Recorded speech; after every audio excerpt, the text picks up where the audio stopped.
Are we rocking and rolling? Yeah, looks like it. We are. We're live.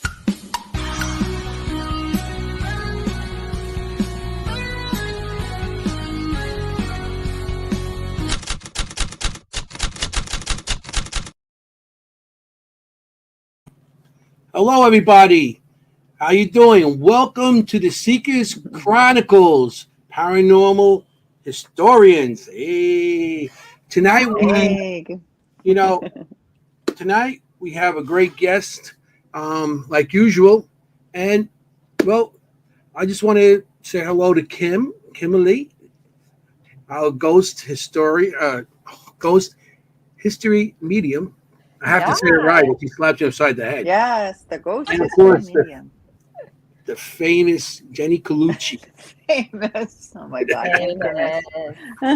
So how you guys doing? Hey, how was your weekend? Did you do anything That's special? how I am. I'm spooky. I'm ready for By the way, here, episode. I got to show you my belly. Look. My belly. Yeah.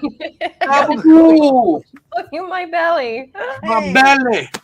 Gabagool. So good. Halloween's in 2 days. It's going to be awesome. Oh my gosh. I cannot wait. Halloween is my favorite holiday of the whole year. I did some of our decorations that we usually do in the house in the back here. You know, I got my little Hamlet skull. Yeah. For our spooky show. To be or not to be. Yeah. I have no idea anything about Hamlet, so. You did good. Shakespeare. You did a good job. That's what I know. To be or not to be. That is the question. That's it. Yeah. That is I could the be a movie question. star now. Right. So, okay. I know that whole soliloquy. Wow. By heart. It's one of my party tricks. It's just a party trick. It gets me nowhere. It gets me on Jeopardy. Yeah. Really? Yeah, dumb. It's just dumb. Yeah. That's amazing. I mean, I know a lot of silly stuff like that. Not really. Not going to do it here. Don't worry, folks. So I had a big party over the weekend. I have my annual Halloween party. That was a huge bash. Fun. So that's always a good time. What were you? What did you dress up as? I dressed... This year the theme was fantasy, but so I thought I always wanted fairy wings. You know, even as a little girl, and I was never a fairy. So I thought, well, I'll be some kind of cool woodland fairy, right? But then I couldn't give up the horror, you know? So I said, no, I'm going to be I'm going to be like a dark fairy. So I was like this motorcycle boots, neck tattoo fairy, like black wings. Yeah, like a badass fairy. I had like spikes on my necklace. Yeah, exactly. Cool. Yeah. But I had wings. I had fairy wings. Yeah, fairy wings. Fairy wings with motorcycle jacket and motorcycle boots. Exactly. Just my style. I always try to go like not Jenny for Halloween because it's fun of it, right? Right. Yeah. Like what you would never wear. Usually I wear like a black wig or like a bright red wig, you know. Yep. Well, I didn't do anything this weekend, so I was home. Well, there's still time. There's still time. Yeah, trick-or-treaters. I get a ton. I got to come out. Yeah. I'm going to answer my door like with a knife. Yeah. I love it. And then just hold your two dolls on both sides of you. Yeah, the twins. I got the twins in the background here. The twins. You had to bring that up. Wait, Kim. I'm going to introduce you to twins. Speaking of spooky. And Bag Doll.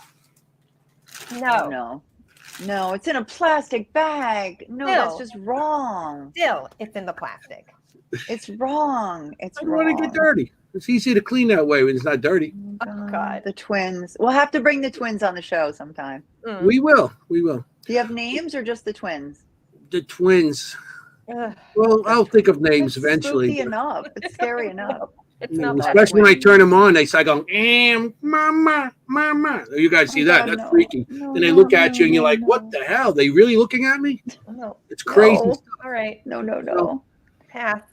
Yeah. So, Jenny, you want to introduce our fabulous guest? Because do it, Jenny. It would be my honor to introduce tonight's guest. And we really, tonight's a special night for us because it's Halloween week and we wanted to have a spooky episode, scary stories episode. And the first person we thought of, hands down, was Mr. Bobby J. Gallo of the Gallo Family Ghost Hunters. So welcome him to the show, everybody. Hey, Bobby. Hi, Bobby. Hey, Welcome. Bobby. Hey, First everyone. Thank you only for having person. me. It is an honor. And I thought I was selected because of my looks, because it is spooky season. So Stop. They wanted to say, hey, he great story. I said, well, yeah, he'll fit in. He doesn't need a mask. exactly.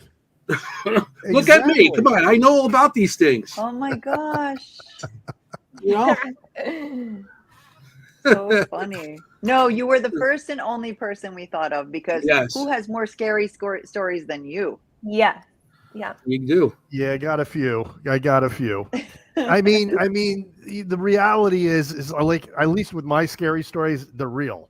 Right. Mhm. You know, that's the that's the difference. I mean, we see demon on TV all the time, Right. but we know a lot of that's done Right. for ratings purposes, and you know, it's not reality. And while my experiences may not be as theatrical as what you would see on some of these shows, they're Mhm. genuine.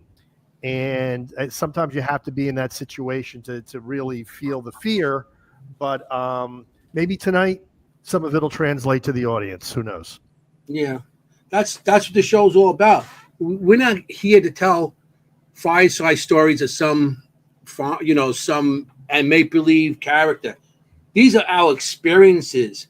This Correct. is what we experienced, and Right. this is what we got on film or audio or something. This is our real life stuff. Right. So tonight is our true scary stories. Right. Yep. Some of the events and it's stuff and places we've been to. So this is going to be an awesome show. Yep. Yeah. You And know? I love that you brought that up, Bobby, about like, it may not be as, dramatic or as like in your face as some of the TV shows, but that's all editing. I mean, editing music, like the undertone that they can really shift and change, like you subtly believe, like it can really shift your experience of what's happening, which Mhm. is not in real time.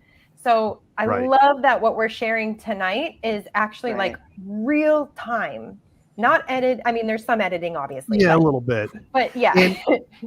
And I'll be the first to admit that with my web series and for the audience, if they go down to ghosthunter.ws, they can go to our YouTube channel. We do have a web series we've been doing since 2012, and there is some editing, and there is some light music in some of the episodes just to kind of set the tone, but the evidence is real. And I mean, but you kind of have to do a little bit of that, because at the end of the day, you still have to keep the viewer's attention, Mhm. and it has to be somewhat, Sure. I guess, entertaining, even though some of the my episodes I feel are really boring, because I try to put it all out there so that people can see the whole scope of things. Like I always tell people, some episodes are better than others. Some are going to bore you. Some are going to blow you away. But everything is real. Right. That's right. Right. Yeah, that's Right. You could. Well said. On That was TV, they well just summed show up. you the part that's the scary part, but Right. they don't show you the build up to get to that part, and especially not just the build up to that part. What happens afterwards? Right. Right. Go through. It's all part of the thing.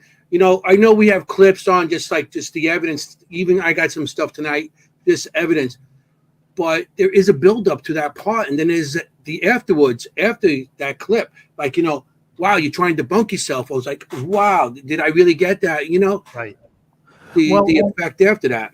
And I do want to say that before you show any of my clips, that what I gave you, you wanted my scariest experiences, so I gave you what was frightening to me. It may not be the best evidence we have, because some of the best evidence we have didn't scare me. This is what scared me. Yeah. So Another we're talking good point. about what frightened me personally. So that's what we're doing today. Yeah. I awesome. understand what you're saying. I was explaining to my husband the other day, about like the difference between horror, like psychological horror, right? I mean, like something that just absolutely unnerves you, Right. or it might be very simple. It's not like a scare or a jump scare or something like that, but maybe it's what an EVP says, might be unnerving, might be terrifying. Correct. Whether it's your name, and I don't want to, give anything away. that can be scarier, really. What messes with your head a little bit more than makes you jump. Correct. Mm-hmm. Yeah, that's the best part about it. You know, Right. And when you get those things, that shows that your body is one of your best piece of tools out there. Absolutely. You know, your body, but you getting like, whoa, that's the best piece, because like it's a personal experience. Right. But then if you get it on tape or video, you know, that's awesome. That's even better. So I just gave my age away. I said tape. You bring up a great point. And I think Kimberly would probably agree with this because she's a medium. You know, we've always been our own best tools, but the reason that the electronics exist and the video technology and audio technology exists is to document what we're feeling. Explain. Yeah. We can't Right. we can't document our own feelings. We need these other things to do it, to validate our own experiences. Yep. Absolutely. Right. Which is why I love in investigations. I have the tools and I love the tools because as much as I can feel something, I actually really enjoy having something else documented as well. I usually walk around with a millimeter, and you'll see that in my clip when I'm experiencing something. I bring the millimeter over again just to help confirm exactly what I may be experiencing. Yeah, absolutely. Great piece of equipment, by the way. Love that. Yeah. So simple. I love everything Gary Golka makes. I am a Gary Golka fanatic, and he knows it because I bug him relentlessly on Twitter. Yeah. Good. No, it's good. I think when you know who's, you know, like I am a fan of the Holtes, you know, Steve and Katie Holte Paranormal, and I have a lot of their some of their equipment, and I know who made it, and I know how it's made, and I know what's behind it, and I trust it. Yeah. Yep. And the things I get from it are just genuine and really interesting. Yeah, they make some nice pieces of equipment, those two. They really do. They really do. And I know Katie has this amazing mind, you know, just incredible mind. Yeah, they really do, both of them. So tonight we're here to sell some stories. And we're going to start with the honorary Mr. Bob J. Gallo first. Well, I'm going to throw a clip on that you sent us. There's no special order, so this says serpent. You want to do that one first? Yeah, okay. All right. This, you know what? Sometimes you're doing something. This was a spontaneous investigation, and I was going through an old colonial era cemetery in Whippany, New Jersey, and I was using one of the Ghost Tube apps. And, you know, Amy and Jared from Amy's Crypt, you know, Jared actually designed these things. And they use them on their web series, which has about 250,000 subscribers. It's 10 times what I have right now.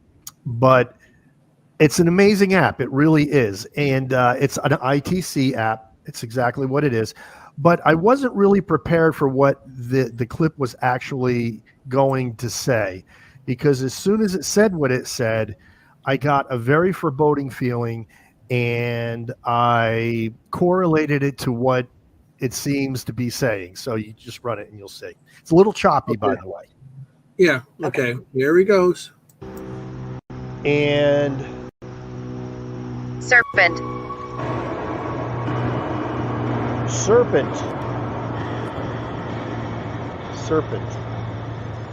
Now that could either be referring to a snake or something more malevolent.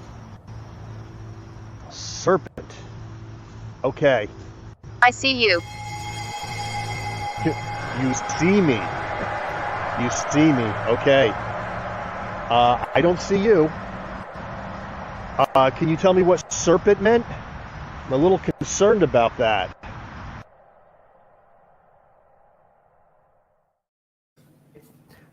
I don't normally get afraid. I mean, I've been doing this since 1990. I was afraid. It freaked me because the feeling just washed over me.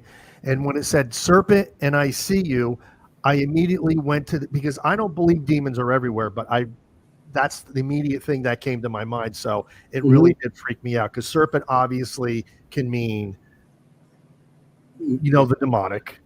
Yeah. Right. And the fact that it immediately follows up with I see you. see you. Yeah, Oh that's my crazy. gosh. Yeah. Watching you. The first one kind of freaked me out, but the second one, chills just came all over my body. And it just, Wow. I don't know. And I think that's with a lot of these clips, it's the feeling that went along with it. Because Your it face. goes Oh my back to goodness. what we You were could just see it. talking about, that our Yeah, like- body is our own best ghost hunting tool. And when something's not right, you kind of know it. Yeah. Yes. Yeah. Yes. And it wasn't snake. It didn't say snake. You know, it said serpent is such a biblical word. There you go. Exactly. That's my point. Adam and Eve, the serpent. Yeah. It's the And first time you hear couldn't about it. unhear that association. And even if it's, not demonic, it's maybe associated or someone pretending to be, it's still upsetting. Well, it's the follow-up that really got me. Yeah. And interestingly, total coincidence, the clip I sent in is very similar. And I think you'll get the same feeling. Okay. Yeah, it's like, I'm watching you. So exactly. let's just say I get it. Yeah. Yeah. So, I've think been it's to like that I said cemetery, before, it's what you Bobby. say. It's right off of 46, Me too. right? 10. Right, Route 10, yeah. Route 10. Yes. And it's definitely because it's right next to the old house. Like that house is It's still called there. the Tuttle House. Yes. And I've been there and it's been intense when I was there as well. Yeah. Right by the river. Yep, the river's right next to it. Exactly. And like literally 200 years of descendants are buried in that. Tuttles are from all different eras of history. And but it has a strange vibe to it. It really does. I agree. I agree. Yeah. Yeah. I want to say hello to so many people we have in the audience. We have Sure. So like 305. We got Chris Allgood. We got people. Yeah, we got a lot of people. So awesome. Terrific. we got the Cocos. The Cocos. Yeah. Hello, everybody. Hello, everybody. If I miss anything, Amy, Night. Well, I don't think Nightbot's anybody in the audience. No. Adam No, and Mary Beth. Oh, Mary Beth. Okay. So Carmela. Yeah, they're great people. They are. They're really great supporters. They are. Do you know Jenny and Armando from 305 Paranormal? I don't know if I do. I don't know if you met them because they came to Gettysburg. I don't know if they've been to much of our other stuff. Yeah. Yeah. They're from Florida. They come up for, events and stuff like that. They're good people also. Excellent people. Yep. Okay. So what we're doing tonight is a little different, everybody. We're going to show something from Bob. They're going to show something from us, and then we'll go back to Bob and then one of us and stuff. So I got a couple of clips here, too. So I guess I'm going to go next already. Yeah. Okay. Very good. Sounds good to me. Back in the 2022, I went to Trans-Allegheny, and I met a bunch of great people. Chris Allgood. It was Chris, Audra, Carrie Hopper. She was on our show last week. Scott Riddick and Zach. And so it was a good group. We went there and stuff, and they loved me, Bobby, because I brought them a box of cannolis. Oh, I'm jealous. West Virginia, I brought a box of cannolis. Wait, do they have cannoli in West Virginia? No, I don't know. I know they don't. I know they don't have pizza. They do not have pizza. No, the it's pizza. terrible. Yeah. Absolutely. Oh my God, we went to the store. Terrible. It's like, you want square pizza or round pizza? What's a square pizza? It's just a thing. What are you talking about? What's that on there? Cardboard? It's a piece of cardboard with some sauce and some kind of cheese. And like, the only thing you go to West Virginia for is all the fried and the barbecue. The barbecue food is excellent. With everything barbecue. You go down there and get barbecue. If you want something like, some good Italian food. Pizza. Jersey, you go to New York. 2 places. I guess there's other places, but Well, you go to Bobby's house. I go to Bobby's house. I get my own pizza. I made one yesterday, in fact. Oh man! So my husband does. I went to too. Trans-Allegheny. You're making me hungry. I met all these people, and it was great. I knew Chris from the show. but this is the first time I actually got to see him. And so I get all my equipment together. Everybody, the tour, they take a bunch of people on a tour. I'm not interested in tours. So I grab my camera, I set it up, and I go into the most darkest area there is in there by myself. Well, I'm walking around, and I walk into this one area. It's on the first floor. It's over by where they do the, what do they call that? Blank. Old age. I forget. You know, when they used to poop in their nose and stuff like that, the doctors, what do you call that? Somebody in the like audience. Lobotomy? Lobotomy. Yeah, I was not too far from where they did the lobotomies. And West Virginia was known for like the most lobotomies. This location, Trans-Allegheny, they had a doctor there that does the lobotomies from children, from infants, all the way up to 80-year-old people, 90-year-old. They didn't care. They just boom. That was it. Horrible. Well, I'm not too far from there, and I walk into this room where they actually used to serve. There's drawers. The nurses used to lock themselves in this area, let all the patients walk around, and there's drawers where they used to give the kids candy and cigarettes, and even the adults that give candy and cigarettes. Back then, they didn't care. They gave kids cigarettes. Yeah. So I'm walking into this room, and I get hit with something. So you're going to hear my reaction. But the best part about it, I got it. You see my reaction on one camera, but I had a body cam on. And the body cam caught what hit me. Oh, the best. So I'm going to show the first one. This is when I'm walking in.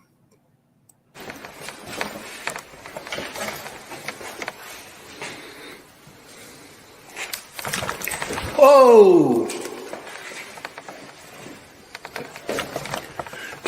Wow, what hit me? Something was just thrown at me.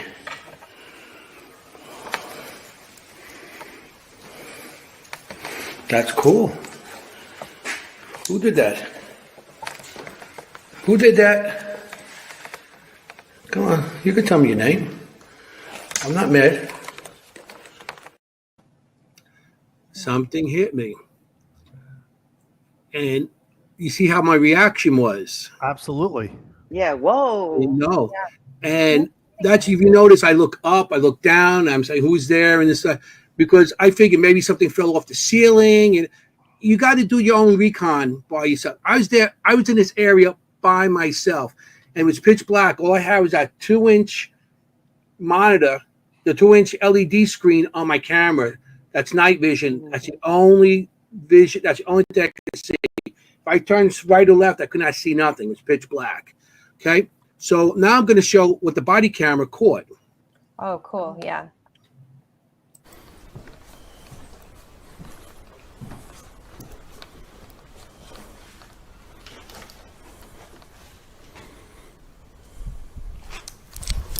Whoa. Wow. What hit me? What? Yeah. Something just came up. I don't know. I don't know what it was. So I have my camera up here and I had the body cam right here. So whatever came up came from my left side, hit me, and it went back down. So I saw something come in front of you. Like I saw something actually coming in front. Come at you. At you. And then something came from the side. Something came at me? Play it again. Yeah. I thought I saw something like drop in front of you. Like me too. Came right at you.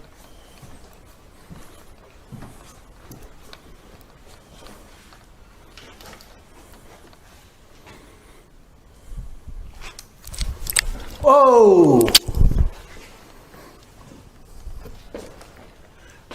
Wow. There was something that might have been the other camera, bouncing off the window. Oh, okay. Maybe. Because I had two cameras. That's why I like my body camera. Like a small piece of something that like arced. Like something thrown at you. Yeah. But it wasn't that something. There was nothing on the floor. There was nothing around. Wow. So that was pretty interesting. Your reaction was cool. Like, because I didn't expect that. And plus I'm in an area, nobody's around. They're off on the other side of the building. Trans-Allegheny is a huge building. And they were off on the other side doing tours where they were showing. And I went in here by myself. I never been there. And I just walk around with that 2-inch LED screen, and that was it.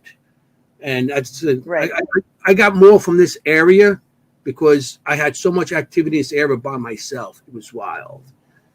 So people don't understand that it's pitch black too. You have to picture that you can't see an inch in front of you and something touches you in the dark. I mean, what could be scarier? That's like a horror movie right there.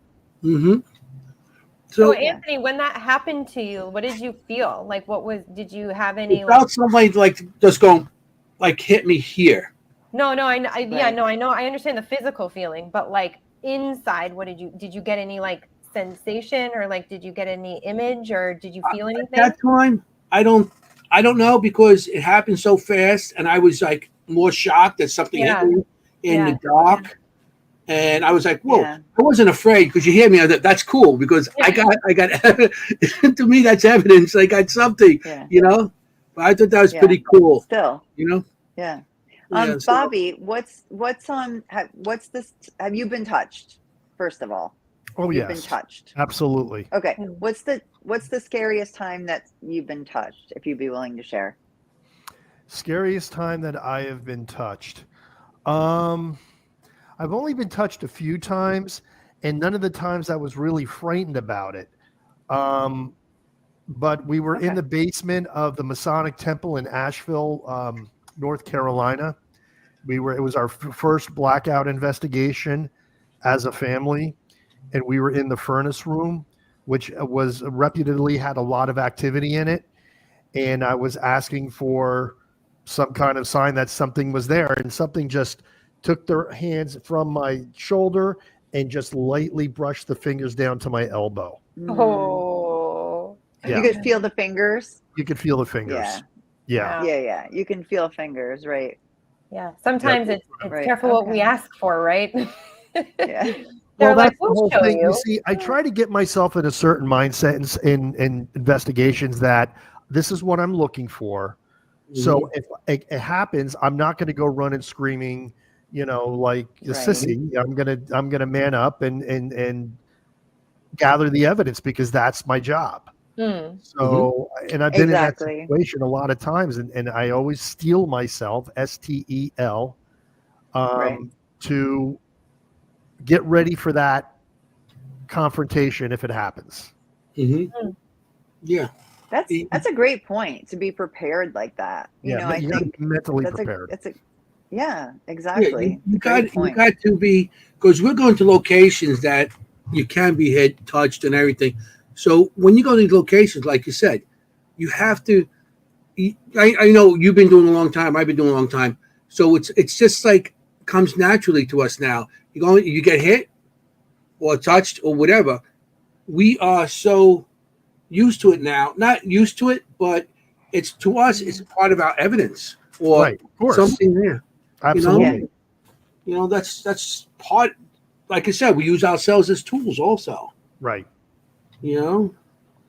So not everybody likes to be touched. I know I do have co-investigators sometimes say to me, please don't touch me. I don't want to be touched. Mm-hmm. That's where they draw the line, and that's fine. I mean, if people want to see that, they can actually see where I get touched. It's an episode called Temple Spirits. Yes. And on the website, it's an old one. Well, we definitely, people are going to have to see your website and everything, and your YouTube channel. I'm telling you, you're amazing with all this stuff. So, and we'll make sure they get all the info. Yeah, absolutely. At the end, we'll definitely do that too. Okay. Adam is asking, do you think being too prepared keeps them away? Like, can they keep up your guard? Oh. I would kind of need a little bit more information what he needs by be too prepared. If it's the mental mindset, I don't think so. I think the only thing that keeps them away is doing this for the wrong reasons, because intention is everything. If your intentions are honorable and you're there to document their existence or to tell their story if they're willing, you're much more apt to get the evidence than if you're there to try to debunk everything. I mean, the people that don't have any experiences mostly are skeptics. And I think it's basically because of their attitude. And the spirits are not there. They're not trained zoo animals there to entertain them. Absolutely. They're people. Yeah. And when you don't treat them with respect, most of the time you don't get any activity. Yeah. No, why would you? Right. Why would they make any kind of presence known to you? Right. Yeah. When you go in and with that clear but open, respectful intention of I'm here to document you here, your presence, your story, stuff like that. I think it really actually opens up them feeling able they can come in. Yeah, the positive attitude comes. Yeah. Positive attitude. You have to have that. You can have all the negative attitude and you're going to get stuff, but it's not going to, you get more stuff when you go in positive. Right. I am 1,000% sure. I think that's what Adam was kind of asking. Yeah. I mean, I'm 1,000% sure that over the years, the reason we've gotten so much evidence is because of my kids. Not because of me. Because when I do solo investigations, I get maybe 10% of what we get when we go out as a family. But their intentions were so pure. They weren't out there for fame and fortune. They wanted to know that ghosts were there. They wanted to know that these people without bodies exist. And when they would ask in that genuine way, we would always get evidence. Right. Yep. And do you find like children in general, like over the past weekend or 2 weeks ago, I was in an investigation with the public and there was a young girl there, a very young girl, maybe 9 years old. She was the only one who had an answer on the EVP, like the only one over and over. I love They were only talking to her. I believe it. And I love it. Right. Yeah. 100%. I totally believe that. Yep. Yeah. Yep. I feel like she was the only one every time they answered her. Yeah. It's so easy for them to talk to more the children than us because, you know, and even we get sometimes we're like, did I really get that? Sometimes we get stuff like that. And then you try to even debunk yourself. So, you know, until you really, until you drive yourself crazy and you start asking people and everything, then you know, oh yeah, there is something there. So I think we are our own worst critics when it comes, you know, to our evidence. Most to get out there. Because we don't want nobody out there saying, "Oh, that look, what are they posting? What is it?" You know, we're gonna do that anyway. Regardless, yes, we're gonna have always that person. So, Bobby, I'm gonna give you another one here. You got Get Out. What's that? Oh, it says Get Out. Yours, Get Out. Yours, Get Out. Oh. Okay. This was that's right. I thought you said gout, like gout in your foot. It's like, and I've had gout. It's not fun. No. This one, you know, this one we were using a very controversial piece of equipment that Jenny has one, you know, called the Ghostmeter Pro, which is a modified EMF detector. And some people believe it, some people don't. I've actually talked to the manufacturers. They say it's genuine. I know an electronics genius, if you will, from England who makes his own paranormal equipment. He dissected one. He says it's real. I don't, you know what? Look, whatever people say, people are going to say. They say that about everything. They say that about SB7 spirit boxes. But the bottom line is we were using this in a highly haunted patch of land called Old Unity Cemetery in Fort Mill, South Carolina. And to this day, there is no more haunted location in the world as far as I am concerned. I was told by a shaman friend of mine that there was a vortex there, but it's a colonial era cemetery. We were there. Sun was going down. We got communication on the Ghostmeter Pro, and when we asked it if it wanted us to leave, it almost jumped out of my hand with an affirmative answer. But here's the thing about it before people watch this clip. We all felt it. It wasn't just about what was happening on the equipment.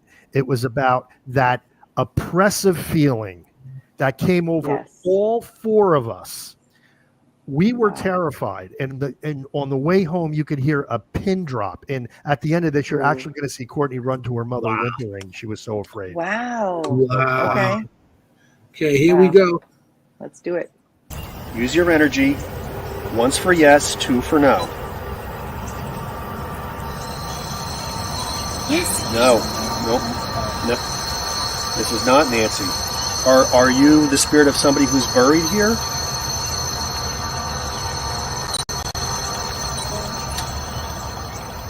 No.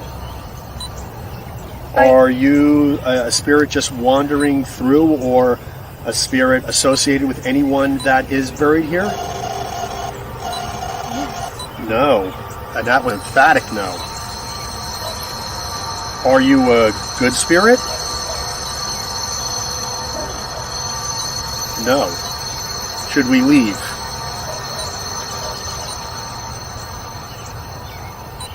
Should we leave? Yes. Yes. Wow. Wow. Those things. Yes, that's wow. Was that the actual end of the clip? Yeah, that's what I got. It ends about when it ends when you where your cutoff okay. is. Yeah. Right after that happened, Courtney ran to her mother. Really? Yeah. Yeah, because it's so logical. Like, you ask the way you should ask, so that you're confirming the answer. Correct. Mm-hmm.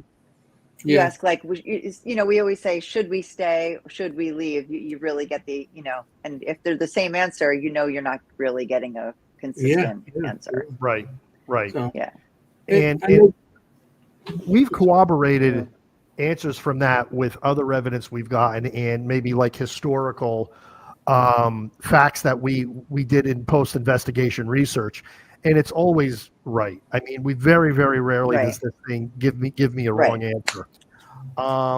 So yeah, we just don't rely on one piece of equipment, and that's another thing. But that was a scary experience for us, and I mean, we really felt like there was something there that wanted us to get the hell out. That's crazy. Exactly. Really So we have a question from Armando at 305. How were you getting the yes or no answers? For someone who doesn't know the equipment, can you just explain it?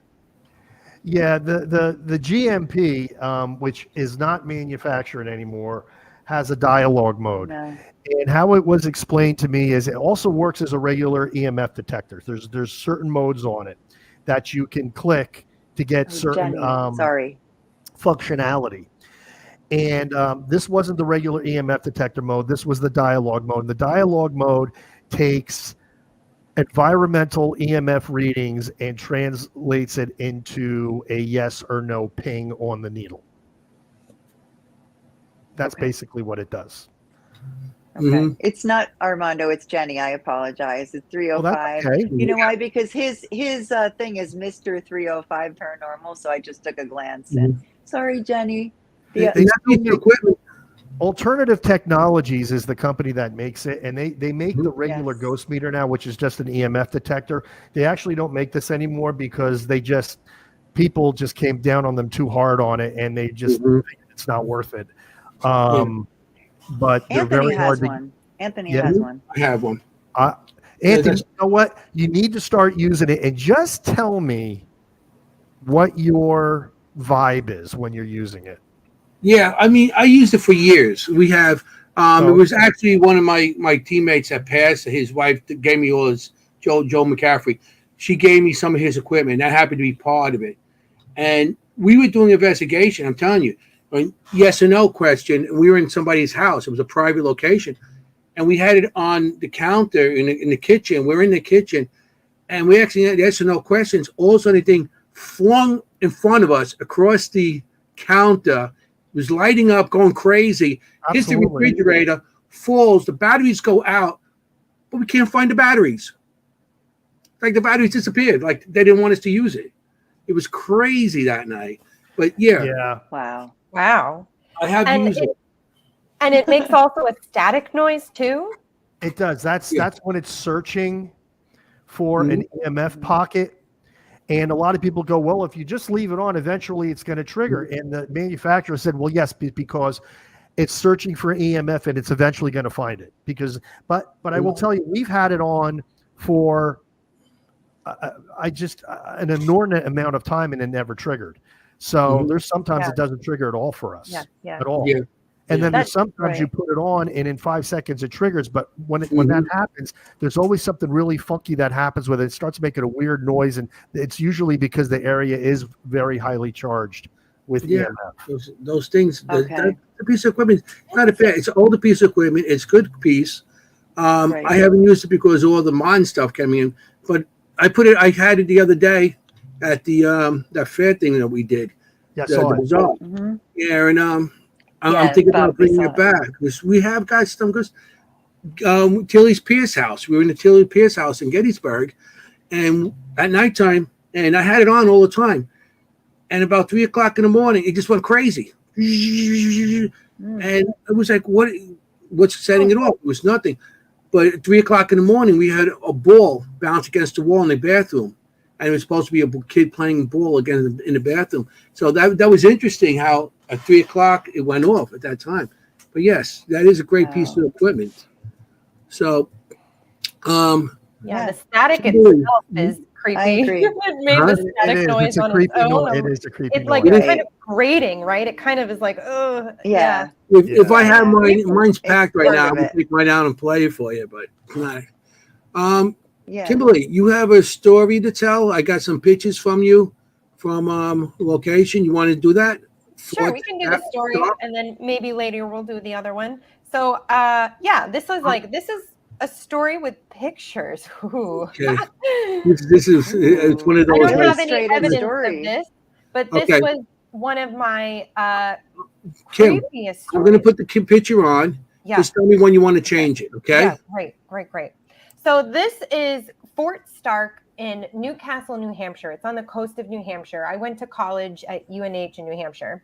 And myself and 3 friends, we went here to go exploring one day because, what do kids that age do? And people our age who are into the paranormal and ghosts do? We go to abandoned places. So we're walking around. It was all foggy because it's right on the coast. And we're just about to leave. It was just about dusk. So it was that kind of crepuscular time where it's not really light out, but it's not really dark. And we were leaving, and you can go to the next picture. And we had our car parked right in front of this part of the building. There, you can see the road here right in front of the picture, in front of this hydrant. And we were parked just in front of the building, and we were literally about to back up. And then we see through the mist down the road was a black car. You can go to the next picture. Oh, maybe not. Well, that's fine. So a black car came up, and literally this man walked out of this car. Yeah, it looked like very similar to this. This is a 1940 Packard, or at least so the picture said on Google. So somebody else can verify that for me. But, and then this man came out who literally looked just like this, and with the boat hat and everything. He got out of the car. He went to the front of the car, looked at the headlights on his car, got back in the car, flashed the headlights once or twice, got out of the car, went back in front of it, then got back in the car, and then just left. And we couldn't leave because he had parked behind us. And this was, gosh, maybe 10 years ago, 15 years ago. I don't know. I don't remember. When did I graduate? 09. This was like 2009. And then you can go to the next picture too. So I have no explanation for this. And just as Anthony said that we're our greatest critic, I don't have any explanation for this. I have no idea why this car would have come up, this man would have come out looking like this. And this is an actual picture of men who were at Fort Stark in the 1940s and looks just like this gentleman here on the right with that boat hat and everything. And I have no explanation. So is it real? Is it not real? We all saw it. All of our jaws dropped. None of us could explain what had happened. But to me, it was literally like a full apparition that didn't acknowledge us, nothing. It was like a deep imprint in the time of it, driving up the driveway, and then it was just gone. It just disappeared. And I have no explanation. Wow. None. That's pretty cool. The ghost. That's car. something. That car is a big car, and it blocked you guys in. Yeah, we couldn't leave. But it was so weird because it was misty out, but like it was real, but like at the same time, it made no sense. Like it made no sense that somebody would be doing that alone, dressed up like that, literally looking like that, driving up right at that time of day, doing whatever he was doing with the lights. and then left, just left. Didn't look at us, didn't acknowledge us, nothing. It was. And how'd you guys finally get out? Well, the car That's left. the weird part. And then we all were like, did we just see a ghost? Like, did the guy get back in the car and leave? Right. Yeah, he got back in the car. He did like weird things with the lights, checking his lights, and then got back in the car and left. I don't know. Wow. That's pretty cool. So That's pretty odd. cool when shit like that happens, you know? Yeah, no kidding. And I mean, that car was beautiful. That Packard. Those are beautiful made cars. in Boonton. Yeah. Oh, there is a Packard. Pretty amazing. Part. Isn't there like a factory or something? Yes, there's a parts manufacturer. Well, not manufacturer, but maybe seller in Boonton. Yes, I actually did an investigation of that building, the Boonton Mill House. But anyway. Okay. Oh yeah, that's why I asked. Yeah, exactly. You passed it. Yeah. Did you guys like go up to the car and touch it and stuff like that, or? But you all saw it. We all saw it. It was like a. Yeah, but did you touch it? Was it a solid car, or was it? You put your hand on it and your hand go through it? No, we stayed in the car. We were in our car about to leave. So that was the scary part about it, And then this thing came up behind us, and we were just, all of us were just like staring at this.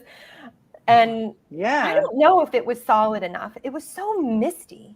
It was like misty out and foggy. So it was like a creepy night. And it was getting dark. And it was getting dark. Yeah. But I don't know. Like I could tell you now from New York, I'd be like, "Hey, you're my way, move it." Like a gangster. Yes, move it. They're a little more polite in New Hampshire. Hey, New Hampshire, come on, move the damn thing. I'm walking here. Yeah. So, can you imagine us? Yeah. Can you imagine that in New Jersey? Oh my God. New York would be, hey, you leave it there long enough, the tires will be gone. I was actually with a guy from New Jersey at the time. He should have said something. Yeah, well. Yeah, really. Interesting. Glen Rock. Kim, how long afterwards did you think about that? Like, how long did you try to figure it out? We were freaked out about it for weeks. We had no idea. So then I started Googling, like, what could this be?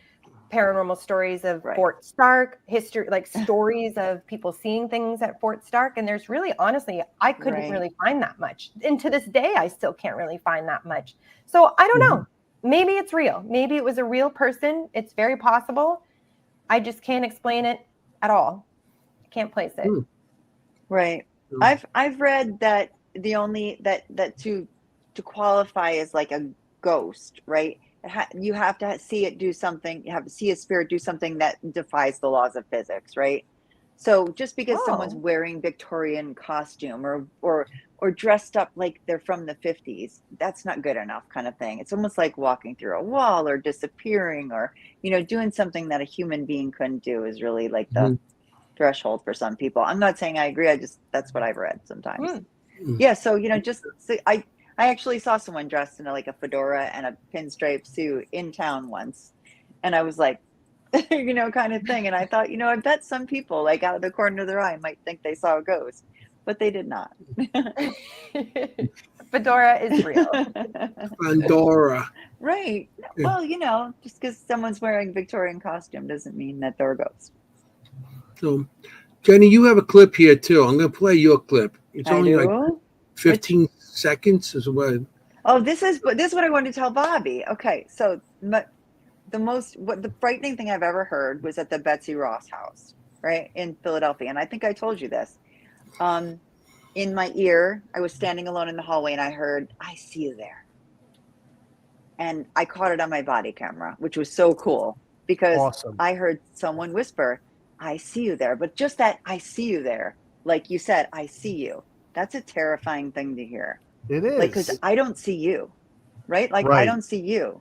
So this was at the same time, but this is a clip of a guy laughing, that disembodied voice that followed us around all night. We would be talking, and the man, it was all women, and we'd hear a man go, like laughing at us throughout the night out loud. So this is a clip of that laugh. I mean, we were like, what? Oh, I can't wait. Yeah, hopefully it was Benjamin Franklin. Oh, yeah, with his little Creepy bifocal. laugh. Here we go. Creepy laugh, right? It's creepy. Could be. It could be motion sensor. They're just security cameras, yeah. Did you just laugh? Like, I heard a lot. Did you hear like, ha ha ha? Did you hear it? I heard it. Yeah. I'm going to play it again. Play it again. We'll play it again. Yeah. Yeah, you hear. Yeah. Everywhere. Could be. It could be motion sensor. They're just security cameras, yeah. Did you just laugh? Like, I heard a lot. Did you hear like, ha ha ha? Love it. That's good. This That was followed us, and it happened like 3 times. And every time I got it on the recorder, it was out loud. But you can hear it's not outside. You know, like it's not 3 stories down because we were on the 3rd floor. It's not 3 stories down on the ground. You know, it's right next to us, and it just this guy followed us around all night, and we could just hear it out loud, which was that to me. Disembodied voices out loud are the scariest thing, hands down to me. Well, I mean, you know, hearing someone talking who's not there. This isn't a thing for thing, but it just happened to me this past weekend at the Canals Homestead where we did our investigation, where my wife said that she was going to go to the ladies' room, which was in the house on the top floor, which is a small bathroom they actually installed in this 200-year-old house. And I thought she was back early because here I am working on my table. I'm outside, and I hear, "Hey, Bob," because she doesn't call me Bobby. She calls me Bob. And I said, "What, honey?" And I looked, and nobody was there. It was a doppelganger spirit. It was her voice. Yeah. She was still upstairs in the house. It was clear as day. I heard it. I responded. I turned around. Nobody. And that is all right. Kim knows. Kim knows I had my first doppelganger experience ever with her. You were there with Richard. Richard Moschella was my first doppelganger experience. Remember? I saw him coming through. We were hiking in an abandoned mine. Oh, yes. He was coming. I saw him come through like through a structure. I saw him come through, and I said, "Stop. I'm going to take your picture for Facebook. It's a perfect thing. The rock around you. Stay right there." And I got my phone, and I said, "How did you get in there? I want to get in there to take a picture." And he said, "I was never there. I was never there." And I was like, "Come on, you were." And I went around to try and get in because I didn't believe him. You can't get in. You can't get in to where he was. Yeah, I do remember that. I was like, that was crazy. And when I saw that you couldn't get in, I was like, my blood ran cold. You know what I mean? I went, Richard, I saw that feeling. To the point, I saw him there, and it was Richard. And I said, like, and maybe it was a minor. Maybe I actually saw an apparition. But to me, it was Richard Moschella right in front of me. Couldn't be more than 10 feet away. Crazy. It was cool. I just went to get my phone, and he was like, he just looked at me and said, "I was never there." I was like, that freaked me out too. That would freak me out too. Yeah. Oh yeah. Take your wife and have her not be there? No way. That's no. Those guys are crazy when you see them. You know, I see my brother. My brother's seeing me already too. So hey, really, Virgil thinks I look like Johnny Depp. Thank you, Virgil. You're my new best friend. Oh, nice. No. Yes. And somebody said, it's not a costume. Not his breathing. No. Oh, this is Johnny Depp. We just didn't want to say so that you know, we wouldn't break the internet. I do not look like Johnny Depp, but thank you anyway. Bobby Gallo is much better than Johnny Depp. Much better of a guest than Johnny Depp. See, that's why I love these I'm going to throw that down. That's why I love these people. It's making me blush. Bobby's going to do another one of yours. Yeah, I did. Another one of yours. Here comes. And why laughing? County. Why laughing? I know. Which one? Here comes Courtney. Oh.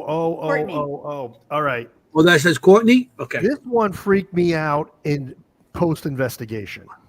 When I was doing evidence review and I heard this EVP, to quote Jenny, my blood ran cold because it was a ghost calling out my daughter, my 8-year-old daughter at the time, saying, "Come here, Courtney."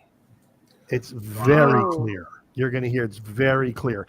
Now, when I put this on the episode, this is the only time I ever falsified anything, and it wasn't the evidence. It's how I presented the evidence. Because on the episode, I say, come here, come here. It does not say, come here, come here. It clearly says my daughter's name, come here, Courtney. And you'll see it. And that's why it scared me. Oh. Because I'm bad. Yeah. Of course. Yeah, of course. You want your child, of course. Okay, here we go. Yeah, let's hear it. Confederate soldier right here.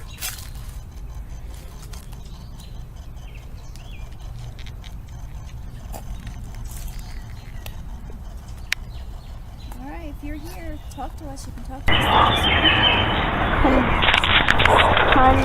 Go with us. Tell us your name. Great. Confederate soldier right here.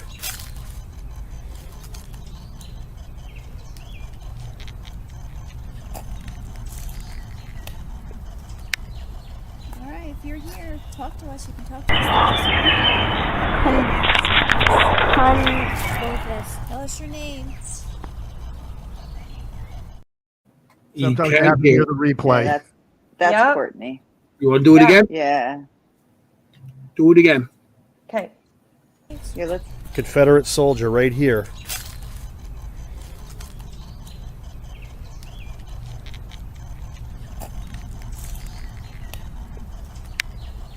All right, if you're here, talk to us. You can talk to us. Go with us. Tell us your name. Great. Confederate soldier right here.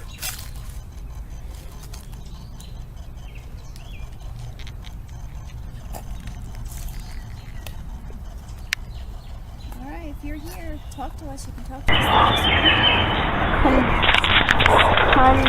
Go with us. Tell us your name.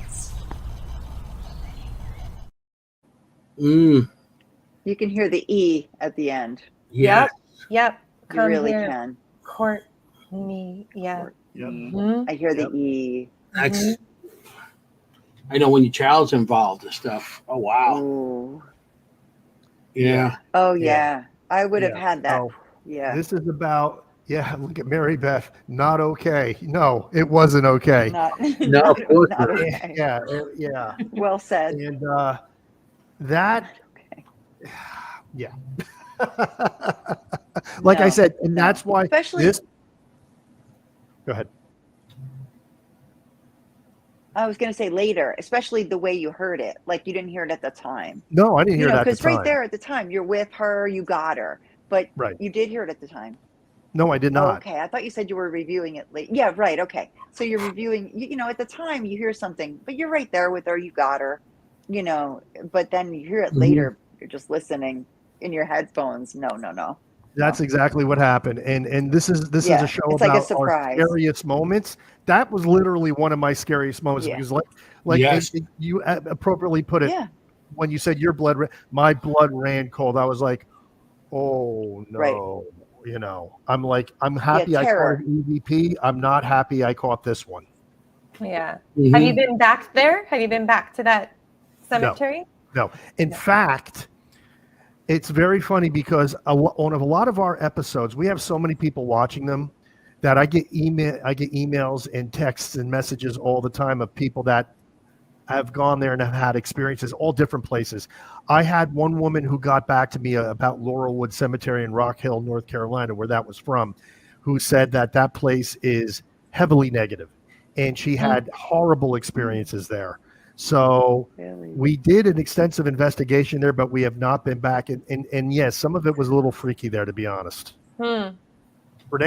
First time Renee got touched was in that cemetery. Wow. Yeah. So I know. Laurel, I know. you say it's called? Laurel. Yeah, that's when your children involved, you get nervous about yourself, but when you get children involved, you like, whoa, back. Well, whoa. I mean, I talk about it in my books, and if I could turn back time, there are probably some things I would have done differently. Mhm. But what's done is done. And Right. I will say though that you need to take precautions. I mean, kids are exposed to spirits regardless. You see, I mean, kids have more paranormal experiences than adults do.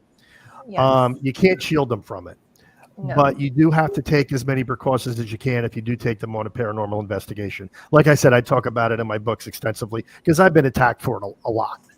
So over the years. Yeah. But well, my son came with me when he started 13 years old. My son started coming with me. He experienced stuff, but he used to come with me all the time. And he started at 13. And he did it like till he was like in his 20s. And then, you know, steady girlfriends and everything else. And I lost him along the way. But, but yeah, I mean, you do have to take precautions. And you do. You know, Jenny, you were going to say something about that. Oh no! First of all, if my daughter couldn't even watch the show, she would cry. But she's like chicken and proud.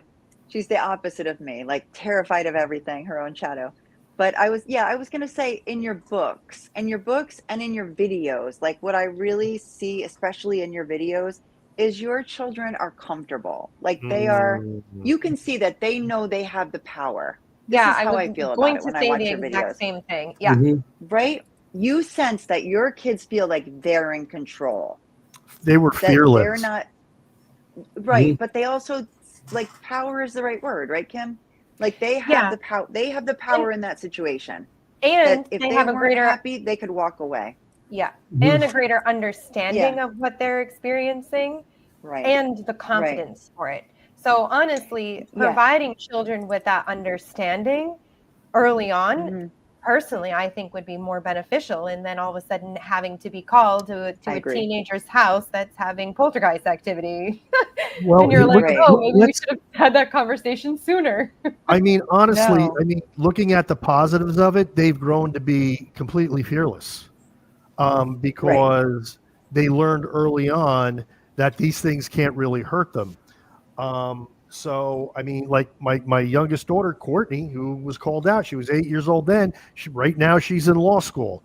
And this kid's going to be a shark because she's fearless, completely fearless. Yeah. Right. But you can see the confidence in the videos. Yeah, I can. Yeah, you can see it. Yeah. Both my girls are strong women now. And I think, I'm going to be honest with you, I think the paranormal investigation had a lot to do with it. Yeah. Why not? Right. Why not? Made them feel strong and, you know, not to fear things. I mean, a lot of people fear ghosts and the things that they can't see and, you know, something they don't understand. But you taught them not to be afraid of that kind of stuff. It is. It's very good.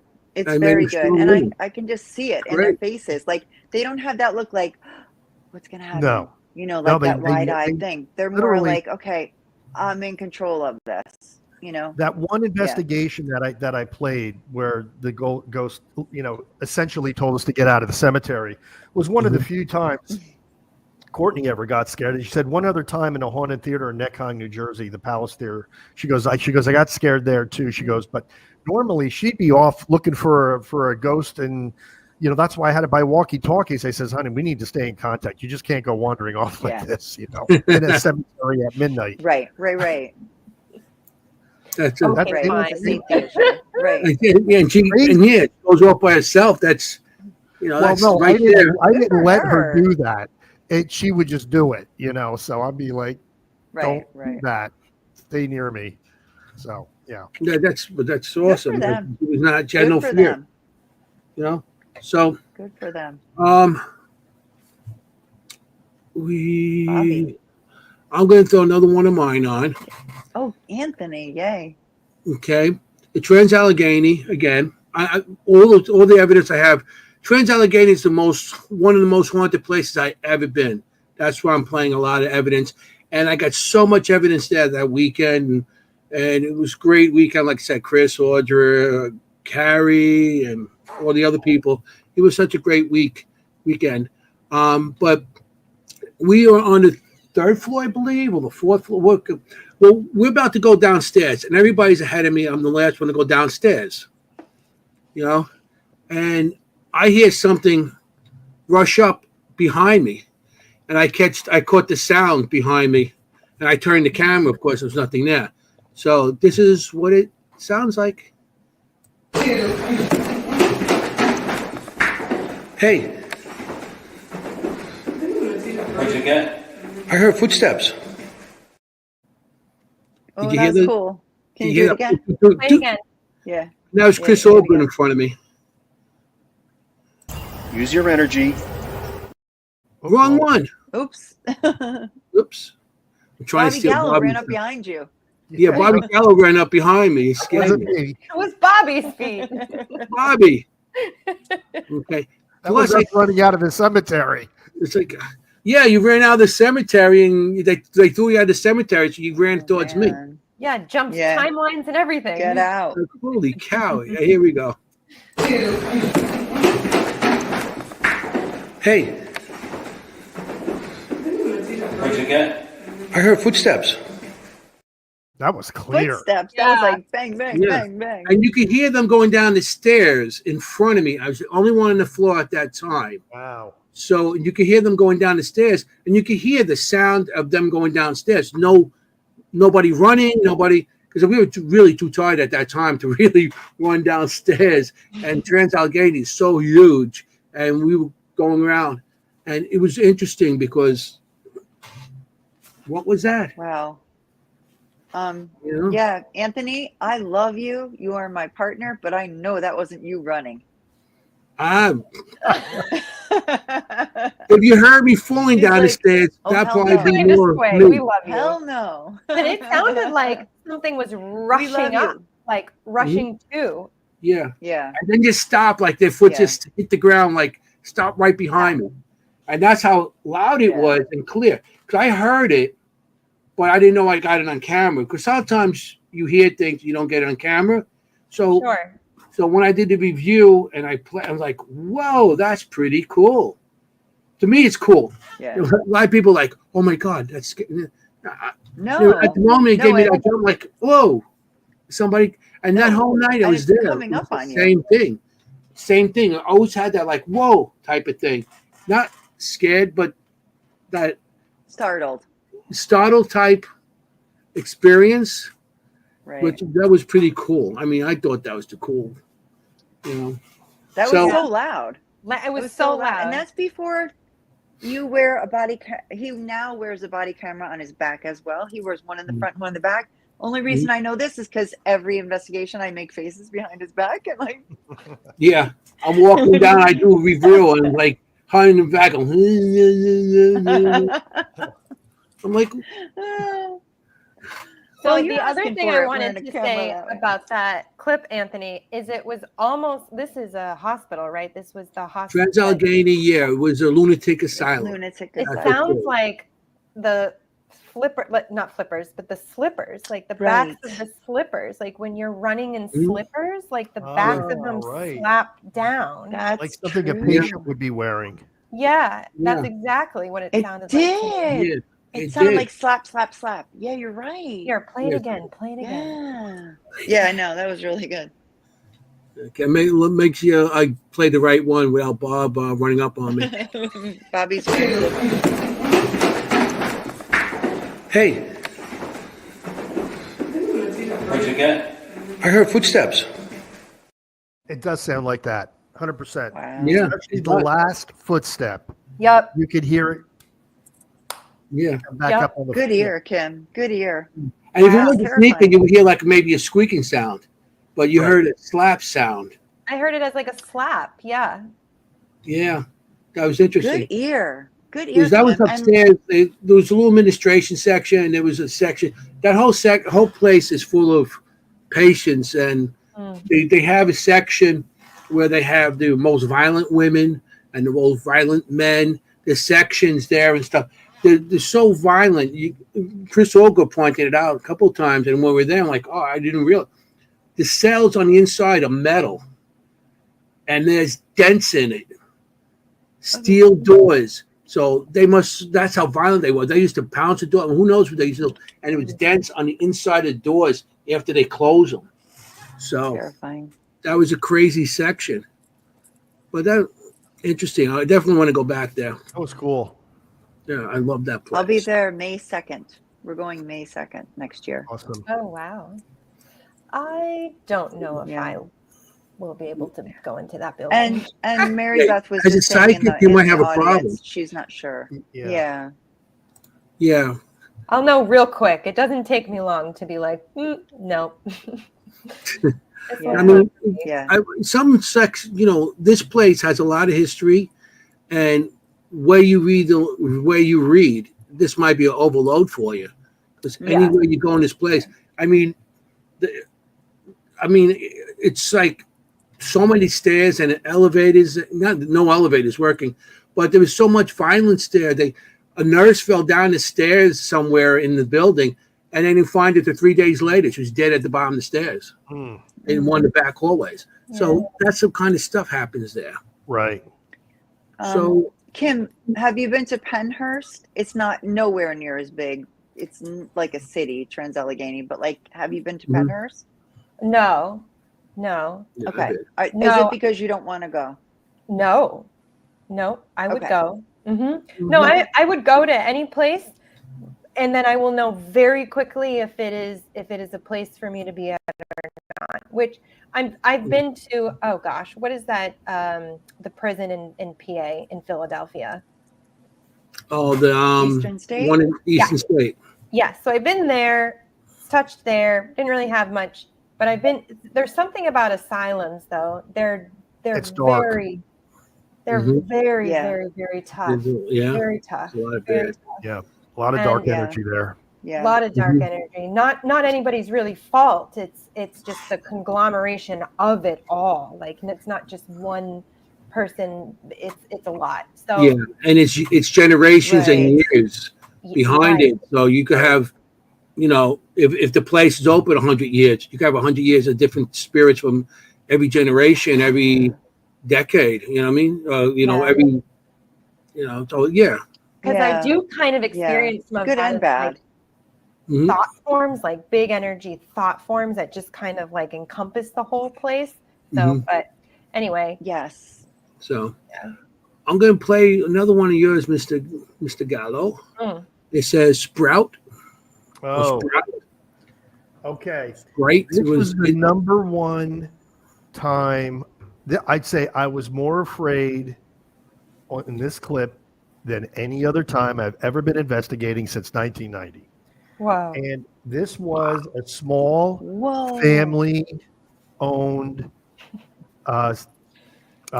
burial yard. I would say a half-acre tops, and it had a reputation for being haunted, but nobody could ever investigate it because it was on private property.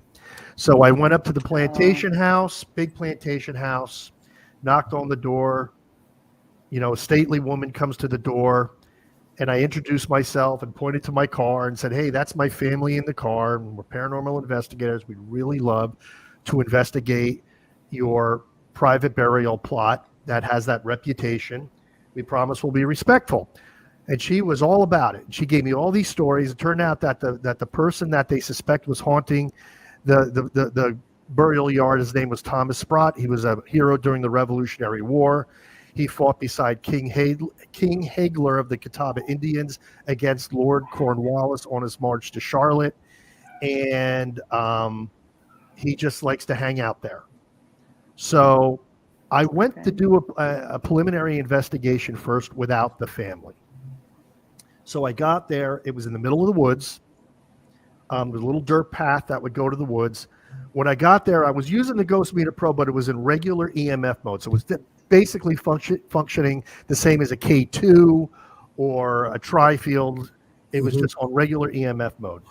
When I got to the gate, I could not enter. Something was physically keeping me out, and I could feel it. And it was oppressive. And the EMF detector was going berserk. Hit it, Anthony. Wow. I can't say this place isn't the least bit creepy. Holy Toledo.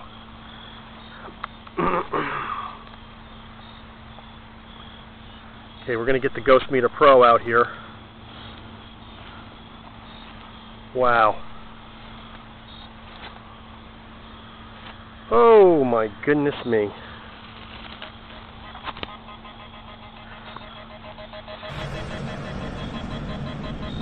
Holy crow. Whoa. Oh my gosh. Folks. Unbelievable. The hair on the back of my neck, oh my gosh, my arms got goosebumps everywhere, and the Ghost Meter Pro is going nuts. Folks, I'm in the middle of the woods here. Now, Whoa. that doesn't show, and I should have brought the longer clip, as I literally take it and I put it on the post and I back away and it's just going, and it doesn't freaking stop.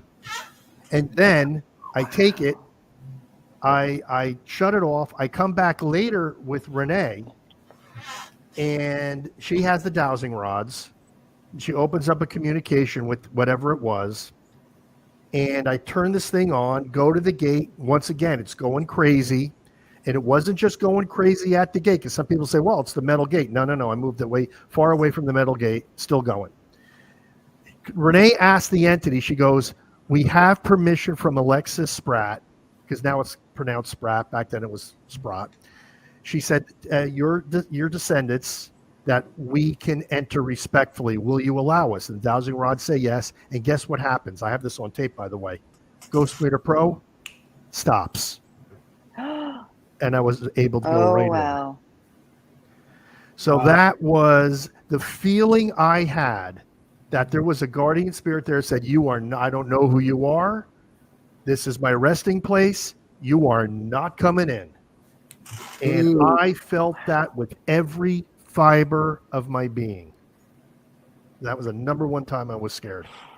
I felt that through the that was a creepy looking place. I literally, when you walked up to that, I was like, can't go in, don't go in, don't go in. She was and then going, it started no, happening, no, and I no, was no. like, mm-mm. I felt that through the clip. That's how strong that was. And then actually, as I was watching it, I started actually getting tingles. I'm getting it now, believe it or not. Yeah. Here's the thing. That to me is the one episode I always point people to if they want to watch just one episode. It's called The Hidden Grave of Thomas Sprott. You will see in that episode the full body apparition of Thomas Sprott. He actually manifests for us to take his picture later in the episode. That is the one I tell everyone should watch. And that one was great because my oldest daughter, Nikki G, was taking pictures with an infrared. In fact, it's right here. It was this very camera, this Bell & Howell S7 Slim IR camera. That camera. Love this camera. Mine broke. I bought 3 on eBay, and I bought one that was defective. She was watching everything happen through this LCD screen because she had it in full infrared mode, and she watched it. She watched it form as a cloud in a succession of shots into a full body apparition, stand right beside me, and all the time. And you can see this on the episode because we have the video running the whole time. She's like, Dad, you got to see this. And I'm trying to be Mr. Professional saying, no, honey, we'll do evidence review later. And she's like, no, you got to see this right now. And sure enough, when I looked at the camera, now, Dad. I was thunderstruck. This thing, you could see it as clear as day. He formed, and he's wearing a cloak. You could see the head. It's just mind-boggling. And that, what you just saw was the beginning of that whole investigation. To this day, probably our best investigation. Yeah, check it out, everybody. You said this was we'll post it. We're going to post that. Yeah. Where was it? What are you trying, Kimberly? Where was it? Yeah. Bobby, where was this? This was in Fort Mill, South Carolina. It was a small private burial plot on private land. South Carolina. South Carolina, Fort Mill, South Carolina. Interesting side note to this. Because of our investigation, they actually had to fence it off. I saw recently on the internet where they had to put a chain link fence around the whole thing with keep out signs. Oh, so. Yeah. Yeah. Yeah, sometimes it's better to keep it, show the evidence, but Sure, don't sure. where it is. Yeah. Sure. Yeah, people see it and then, yeah. Yeah, They don't want to they don't investigate get it. permission. People don't get permission. Yeah, they sneak on. Yeah, so they got to fence that whole thing That's off. the So worst. no one's getting to it now. Mm-hmm. It's a shame. That's a shame. And then they ruined it for everybody else. Like maybe with respect and go in respectfully. They ruined it for everybody. Nah, Right. it's a shame. Oh, it's a shame. You go Yeah, to North Carolina. You should have Montgomery House. South Montgomery House. Do you ever go down there? No, I've never been. Well, yeah, I mean Chris Allgood and Audra, they're like people that can take it. Maybe that's a little place you might want to check out one day. Absolutely. Yeah. By the way, Mary Beth in the chat. No, yes, I have been on Entity Voices show. They do have a episode with me on it. Yeah, I think they have everybody on. I'm going to give another side perspective to this fence, because I always feel like sometimes locations call to us. So you could have actually been in a different way summoned there to do this investigation. So then a real fence was put up so that cemetery really on behalf of the Sprouts in spirit had an even bigger barrier so that people really didn't come, because they didn't really want people in there anyway. No, they definitely did not. No question. So in a way, you kind of all felt it. Yeah, that's true. That's but true. You kind of helped the just spirit. Watching it. Yeah, I didn't even think about it that way. Serving the spirit in that way by eventually having to have a barrier up, a fence. So that makes a lot of sense. Just another perspective. Yeah. Yeah, no, I love when she talks about locations drawing you in for a reason. Because typically there is a reason. Yeah. Yes, I agree with that. Yeah. Absolutely. Yeah. But that even the clip you just showed, I saw Kim go like this, and I'm thinking, no. Yeah. And I've had people notice that you see the EMF detector on and nothing is happening until you get to that gate.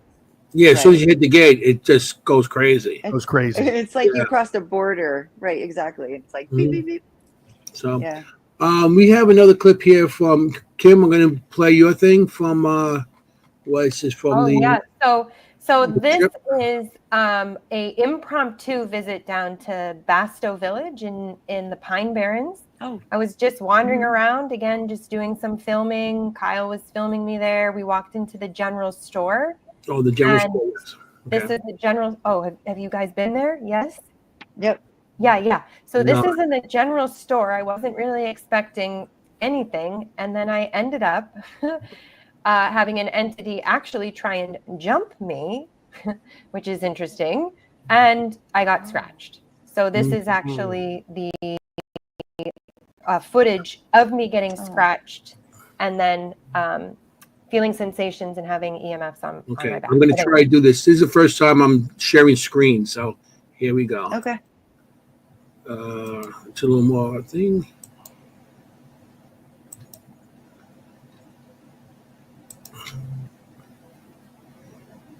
Brought up a bill with him. Something is touching me. Down by my leg. The evidence that we are just about to show you in this clip is remarkable. Just as I start complaining about something touching me, this red line shows up on my left leg. Notice it's still that same left leg that something was touching me up at the manor house. And along with this line, we start getting high millimeter readings around it. Could this be a scratch from the individual who is sad and angry and he wants to hurt me? Back here? No. Okay. Something literally just touched me. It's burning. You can see that scratch. I see it. Burning. So this is just a kind of story. Are you recording? 19.2, 8.2, 7.9.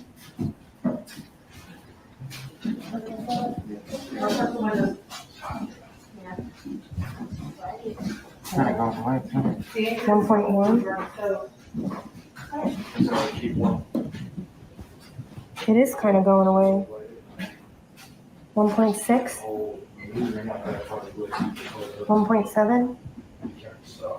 Okay. Did you just touch my leg?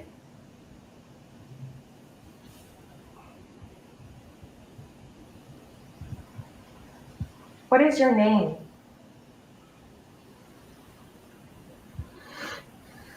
So I've gotten 0 since I took it.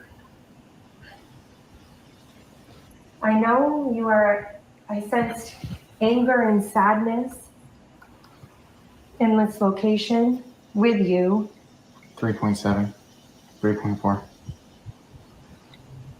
Is there something you'd like to tell us about this location?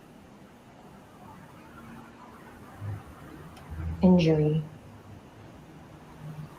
I heard injury. Oh, my neck just started going. Oh.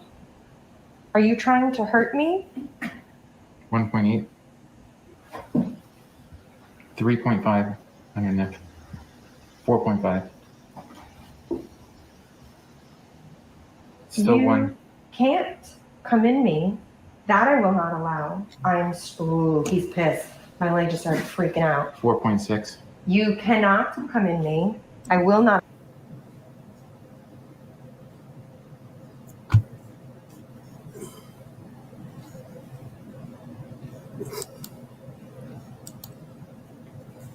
Yeah, and you guys have investigated with me before, and I'm not one to ever react like that. But no, this ever. literally felt like came up behind me, on me, and was literally trying to come in. And right. Yeah, I saw there were 2 lines that you could see. And yeah, I mean, I don't know who you guys have. You been scratched? Anybody else been scratched before? Yeah, I've been. No. Been scratched, burnt, you been. can see it but coming out. I saw 2 scratches on your leg. There was 2 Yeah, of them. there was Yeah, a third one. It was pale much and then they lighter. get redder and Yeah. But when they say on Yeah. TV it burns, it burns. I mean, burns. It was literally and like it didn't look like it was there at all, and then all of a sudden there it was. Yeah. But the Yeah. thing that gets me is the EMF, like 19. You were saying on the millimeter, like I think you said 19. It went up high. It went up on that clip. It went up, I think, the highest of 4.5, maybe higher than that. But okay. But readings, yeah. Yeah, because I heard it in your voice as the reading got higher. When you were reading the numbers, I heard your voice, your throat tighten a little bit. You know, and I never hear that. I've never heard you like that. Yeah. It was because you were like, "What is happening here? I'm physically being attacked." Yeah, it was very unexpected, just walking around doing my thing. And then, interestingly enough, I got an email from somebody saying that that gentleman who was having those emotions and feelings and was probably doing that to me was her great-great-great-great-grandfather. And she proceeded to contact me and let me know that all made sense to her and the family, actually. So you never know. How does that email go? Dear Kimberly, I'm sorry that my great-great-great-great-great-grandfather scratched you. Yeah. He's really a nice guy. Usually a nice guy until he scratches. He was just mad. Sorry. He's having like, a bad how does day. that email go? Yeah, exactly. Like I'm just trying to picture that email. It was like, how did she say anything about was he trying to get your attention or like? No, it seems weird. She like, hey, said that was my relative that scratched you. Yeah, she said that he had all of the personality that I was describing was correct. That he was like a really intense gentleman, and there was something really bad that happened to him there. And I think he might have gotten shot or something, or like something bad happened. But he was the one who was working in the general store at the time. So, yeah. They seem to resonate with the evidence, so I will leave it with that. Wow. I mean, what are the chances that someone related? Like, I get emails quite a bit of people who watch the videos or the family members, or they know the location, or they've worked there, had an experience there. So I'm sure Bobby does too, with all of the locations, as you were saying too. You yeah, post. Bobby, you must get a ton. Yeah. Mm-hmm. So, Bobby, I'm gonna play one more of mine because I got one more of yours. I want to leave yours for last. Okay. So this is a Trans-Allegheny again. And before we heard the thing running up on me on the 3rd floor as we went down the stairs. Well, at the bottom of the stairs, we stayed down there. It was a group of us that we had cameras up and investigating. And as I put my camera up and everything, and we're listening, and we all hear somebody scream coming down and we're all staying there. None of us are screaming. So, and I caught it, and you hear Chris Allgood in the back go, I hear it. And this is a very small clip, so here we go. What was that scream? I heard it too. Play that again, please. You hear that? You Play hear it Chris one more time. As a last. What was that scream? I heard it too. Yeah, that was clear. Yeah. Very. That was eerie. Mm. Talking about blood curdling. Yeah, if I heard that. Funny part about that, not funny part, but where we were was where the violent women ward. I was going to say that was right there. So it really sounds like your classic horror movie scream. Mm-hmm. You know, we have one similar. We have an episode called Ghosts of Elmwood, Elmwood Cemetery in Charlotte, North Carolina, which is absolutely massive. And I didn't scare me, so I didn't. That's why it's not on the show tonight. But I literally got an EVP of a ghost going, whoa, whoa, just like a horror movie. It literally sounds just like that. God. And when I heard the EVP, I was like, whoa. I mean, it was the classic ghost sound. Yeah, it's wild. Oh my goodness, that's kind of all like you the need is a laugh, chain right? rattling, you know. Yeah, crazy. I know, we've but got that's what footsteps running up on you. The creepy laugh. I mean, the that scream, happened like the requisite all night long. horror scream. I was coming from the 3rd floor. You heard the footsteps running up on us. We went down the stairs, right at the bottom of that same staircase. We sat. You know, I got a little tired, so I had to sit anyway. So you see my camera there, and then you hear this. You see a camera there, and I think that was my body cam, something like that. But there was a group of us there, and I heard it. I said, that's why I said, anybody hear the screen? And then Chris goes, yeah, I heard that too. And it was a very fast clip, but that was pretty cool. Yeah. That place is one of the most haunted places I've been to, and all the years I've been doing anything. I mean, I even got choked out when we went up the stairs of one of the other locations. I'm walking up the stairs, and Chris was with me, and Audra. We get to the top of the stairs. I felt like somebody grabbed my throat. And I said, and you could hear me coughing. And I actually put my camera down because I'm like, I can't hold my camera because I'm gagging. And I put my camera, because my camera I carried up with a tripod and everything, so I could keep on putting it down. And I put it down, and I'm gagging, and you can hear me gagging in the background.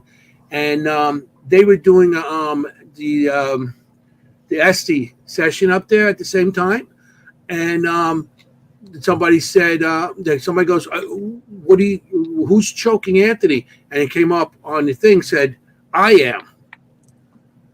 Oh boy! Yikes! So yeah, and it was interesting because that came up at the same time, and then we seen a creeper down the hallway. I'm going to just show you that one picture, the creeper. I drew a picture of the creeper or the creeper. And Chris seen it. I ran down the hall after I was choking. I'm going down the hall, and he was seeing this thing on the wall. I seen it crawling up the wall. Oh. Ugh, I got the chills. I seen this crawling up the wall, and Chris seen it also. Making me want to go there. Yeah. How big was it, Anthony? It was like size of maybe a human. not a full size human, but it was a human size. It wasn't like a little creature or anything, like a lizard or anything. Right. Yeah. So yeah, I'll show it one more time so everybody gets to see it. Nope. And it was weird looking. Nope. Like the hands and the feet are like, frog like, but it had claws on them. Okay, and they just crawled right up. Wow. Oh no, I don't know anything called the creeper. No. The crow, the creeper. They got a couple names of this stuff on it, and people see it all the time. Yeah. So something about even in horror movies when they're on the ceiling, no, like upside down, no. Yeah. I wonder the why crab that walk when they walk backwards with the head and everything. Yeah. They're like crab walk almost. Something like that. I think if I see that, I think like, okay, I think it's time to evaluate if I'm going to continue in this field. Yeah, right. Evaluate my choices. You see something, I think in a dark location, you see something like that crawling down the hole at you, you'd be like, oh, I'm going to take up golf now. Yeah, I've gotten to the point. Yeah, it's like, I'm going to take up some kind of crocheting or something, a different kind of hobby. Probably be cheaper than this. Bowling, golf, paranormal, all the equipment we buy. It's interesting that we talked about things that scare us, and we had so many things in common tonight. Like my other clip is footsteps as well, like running at us. And that was the most terrifying thing that's ever happened to me. This clip that I sent in as well, and Anthony has them running up on him. I just think it's interesting that we have things, what scares us in common. I had the laugh, you had the scream. You know what I mean? Like, it's interesting. Yeah, I have more, but I'm not going to be playing all mine. I want to, That's like disembodied part of it, right? Like, that a voice should be coming from somebody. A whisper should be coming from somebody. Footsteps should be coming from somebody. Right. But seeing nothing with your eyes. Yeah, I agree. That's the scariest thing. Yeah. I'm gonna show one more of mine. Okay, is that okay, Bob?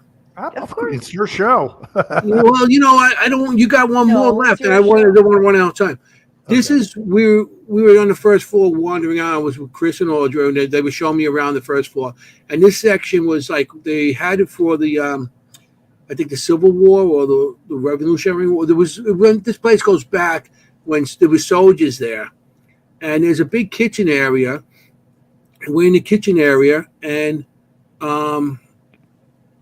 Audrey asks, can you show me how to get out of here? And you hear no out. So I'm going to play that quick. Out? Was that you? No, that's I heard it. I'll play it one more time quick. Yep. Out? Was that you? No, that's Okay. You see the light in the background. Chris was back there looking around. Right. So he's back there. He was back there, and he heard it too from back there. So that was interesting. That's creepy too, though. There's no getting out. You're not leaving. That was one of the most haunted places I've been to, and I'm so I want to go back, and maybe we'll see. May might be a little hard for me, but yeah, I'll try. I'd love to get back there. So you should come. We got another one with you, Bob.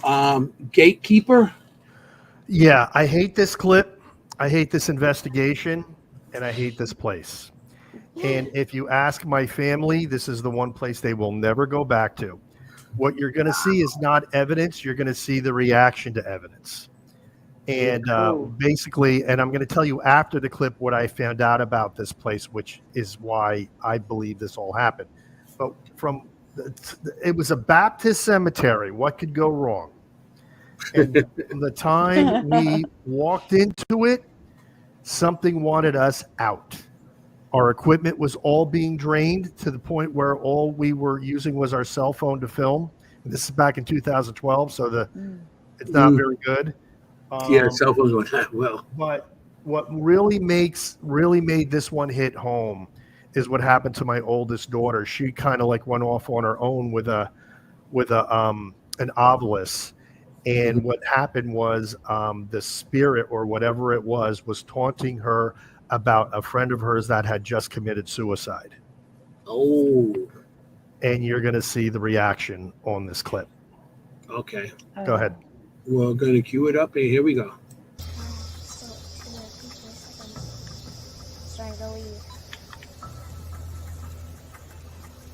Okay, Nicolette's going to do an eye ovilus session right now. What is your name? And one person only. Hello. Hello to you too. What is your name? What is your name?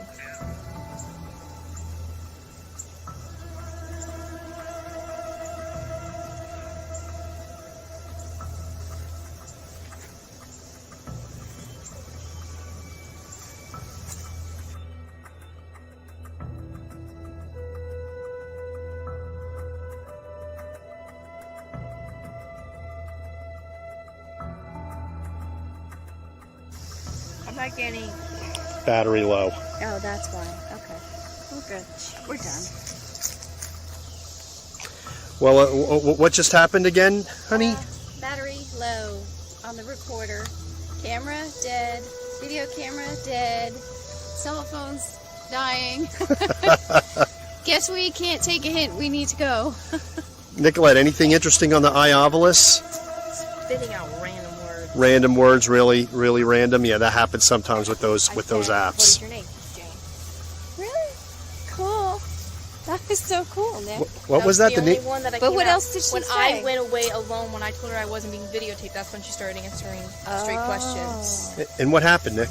I said, what is your name? Just said Jane. And then I said, you know someone that I know? And she said, Furry. Really? Who do you think it is? There's only one person that I know in this town that I know is dead. That I knew. Your friend. Yeah. Who was buried. Huh. Well, that's not a bad thing, right? I know she's okay. Right?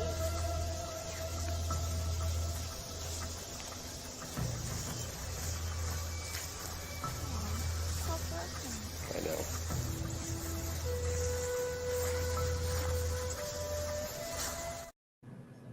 Wow. I hate Yeah. that clip too. I hate everything about it. Just like you said, Yeah. hate. Yep. Poor baby. And this is why I tell people we don't fake anything. That was not fake. Now here's the kicker. I actually think we got an attachment that followed us home from that as well, and which was nasty. And we honestly believe that one investigation was responsible for us actually stopping investigating for a while. And when I did post-investigation research on that cemetery, guess what I found out? People were doing Santeria and voodoo rituals there. It was all in the newspapers, their local newspapers. And we're talking dead chickens, the whole 9 yards. So there was nasty energy there. Who knows? And we walked right into it. Kim, I seen you. How did you feel during that? Because you look a little like it affected you some that clip. Yeah, well, I was just sad, but I think that was the feeling from that. But I mean, you bring up a really interesting point, Bobby. You know, we go into these locations and sometimes we don't know what's going to be there. Yep. You know, you just going into a seemingly, run-of-the-mill cemetery, and then same thing, I went into this general store, and it is interesting. I didn't have a sense of something going on beforehand, and it doesn't seem like there was a sense before going into that. And it's just interesting, and spirit can surprise us in ways like that. Yeah. Mm-hmm. And I have a question. I'm sorry, Kim. No, go ahead. I could ramble. Go ahead. No, it's okay. You're not rambling at all. I'm sorry. I have a question for Bobby. Do you ever watch, because you have so many videos of yourself, so you're able to really see yourself, investigating, which we don't do. If you don't videotape yourself, you don't see yourself reacting. Right. Do you ever watch yourself? Like, I will say that watching you there, all of you, even your wife saying the batteries are drained, you all look a little bit hazed. Like it's not a good thing. Do you see it or no? Oh my gosh, so much so. You're very perceptive. Okay. You remember when I told you the feeling I got at the Sprott Gate where I couldn't get in, and the feelings we had at the old Unity Cemetery when the Ghost Meter Pro said get out? We had that feeling the whole time in this cemetery. It was oppressive. It was heavy. You're right. We felt a little out of it. I think it was not only feeding off of our equipment, I think it was feeding off of us, for energy.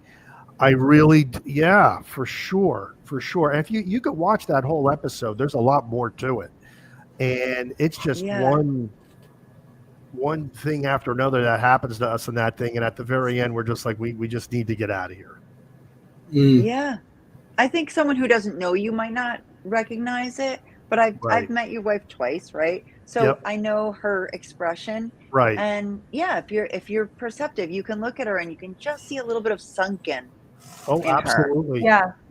Like not like, oh hey, the battery drained. Oh, and this too. Like how funny. Yeah, like this, she was like, and this. It was that there's something not right here, like really not right. And your daughter. Oh boy. Yeah, well, she to this day, she will say, if you ask her her scariest experience, she's going to point to that. Even though if you watch the video, some people are going to be like, well, that's not scary. It's like, well, it wasn't you, but to us, it was scary. I know it's scary. So. Of course. And you see your batteries all drained, and then what they got to drain next is you guys. Exactly. So the batteries are gone, so they're going to drain you to manifest or do whatever they have to do to, just to enter your gadgets and stuff. So that's, you can see you guys were drained at that point. That was like, wow, okay, it's time to leave. Yeah. I mean, your daughter's face. Oh. Yeah. Well, yeah, exactly. I mean, I could hear she gives that little sigh, like, oh. Yeah, I know. And she'll point to that episode when people ask her like her worst experience. She says that's it, because that hit her like a ton of bricks. And I've read in some books, Ghost Hunting in Haunted Cemeteries by Fiona Broom was one of my favorites. But she says that cemeteries have a little bit of safety because they're consecrated ground. I'm a little dubious about that after that investigation, because now I'm like, I don't know, because that was really negative and that was consecrated ground.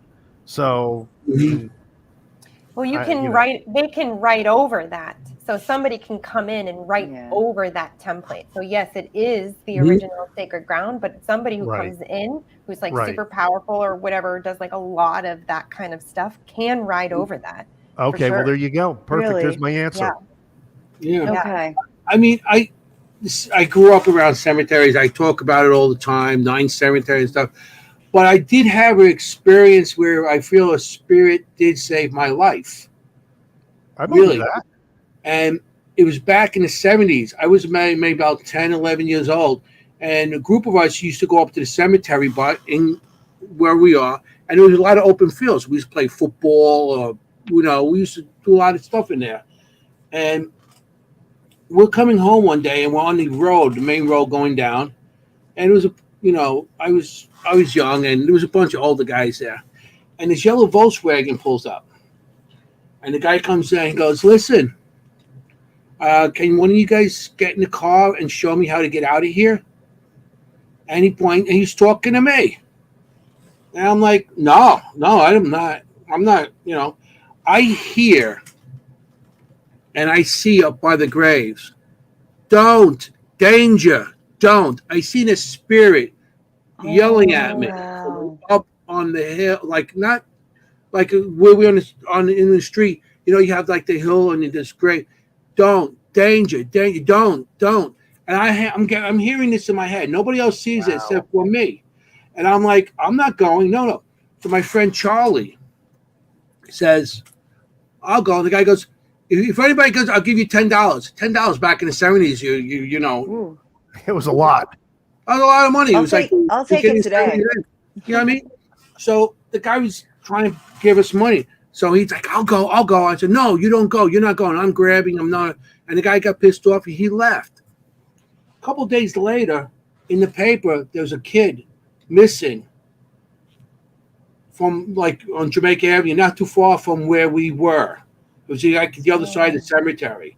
Kid missing, and they never found him. Oh, wow. Okay, and it was spotted that it's the last thing he was seen talking to a man in a yellow Volkswagen. Oh my God, that was the scariest story tonight, right there. Okay. Yes, it is. And it was weird because all these years I forgot about that incident till we had a reunion in my school. We had it was St. Pancras, and they had a reunion. They were closing the school, so everybody got together, and he goes, you know, you saved my life. I'm like, how did I save your life? And he brought that incident up. Wow. And I'm like, holy cow. Oh, yeah, boy. I remember that. Yeah. But there was right after that. So cemeteries, I guess, could be, depending who, if you got those bad spirits, those people coming in doing rituals, maybe they all bring negative stuff in. But I don't think that the spirits that are in the cemetery are there to scare you or anything. I think they just want to be left alone, or maybe like in this case, what was there. It was a guy, and I actually drew the picture of it later on in life. After Charlie brought it up, I said, "Oh yeah, it was a guy. He had like a one of those caps on, like a army cap type of thing, and he had like he was a caretaker of the cemetery type of outfit on." And, like a worker. Like a worker, but he was much old, you know, like from the maybe 30s, 40s, something like that. Oh, okay. So that was interesting how that happened to us, happened to me. And, you know, and all the older kids are like, they didn't care. They just walked with, you know, away from us. But the guy was after me and Charlie because we were about, you know, 10, 11 years old. You know, back in the 70s, 10, 11 years old, you could go out and by yourself. Oh, yeah. Nowadays, but back then, you know, but you didn't think of something like that. And then a kid disappearing like that and not being found is, you know, that was. Yeah, you could hitchhike and all that. People hitchhiked and all that back then, right? Yeah, and we actually did go to police and tell the police, you know, what happened to us. Happened, and we described the guy, but it was never, nobody ever found or nothing. You know.